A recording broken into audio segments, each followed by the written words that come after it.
माध्यमिक शिक्षा परिषद द्वारा परिचालित युक्त 2 वार्षिक परीक्षा 2026 फेब्रुआरी 18 तारिख ठारू आरंभ होइबो। एही परीक्षा मार्च 21 तारिख रे शेष होइबो। परीक्षा आरंभ हेबा ठारू शेष हेबा पई 22 दिन लागिबो। माध्यमिक शिक्षा परिषद द्वारा परिचालित युक्त 2 वार्षिक परीक्षा 2026 फेब्रुआरी 18 तारिख ठारू आरंभ हेबो। एही परीक्षा मार्च 21 तारिख रे शेष हेबो।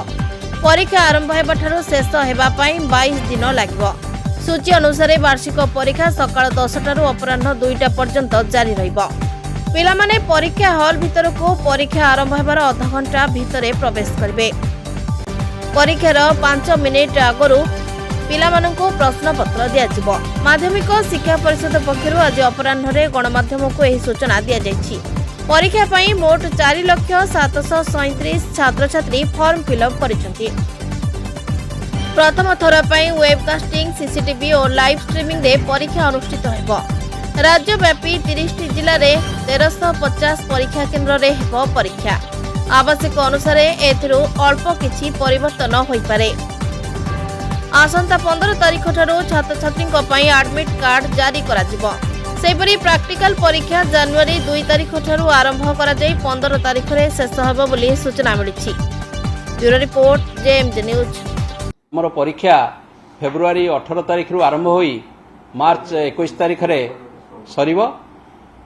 22 दिन रो परीक्षा रहिबो। व्यवधान गुडी को छाड़ी देले मोटामोटी 22 दिन रो परीक्षा रहिबो एवं 4,737 पिला एथि पई फॉर्म फिलअप करि सारचंती।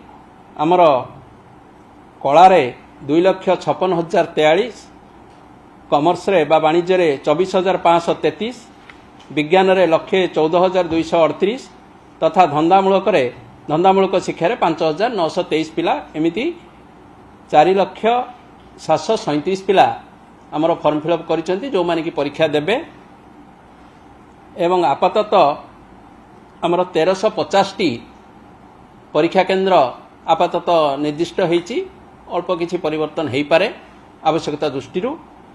एथर आमे आउ गोटे नुआ काम करिचु। आमर सबुजाक हब रे पाखापाखि 210 टी हब सेथिरे आमे एआई असिस्टेड कैमेरा रखिचु एवं प्रथम थर पई प्रैक्टिकल परीक्षा रे मध्य जोटा आमर जनवरी 2 रु जनवरी 15 भितर अनुष्ठित हेबाकू जाउछि सेथिरे मध्य आमे वेबकास्ट आउ लाइव स्ट्रीमिंग व्यवस्था रही कहीं बेले बेले आम पाखक आगु कंप्लेन आसूला जे प्रैक्टिकल कार्यक्रम ठीक रे परिचालित होउनाही। सेथिपई ए प्रकार कार्यक्रम परिषद तरफ एथर करा जाई अछि।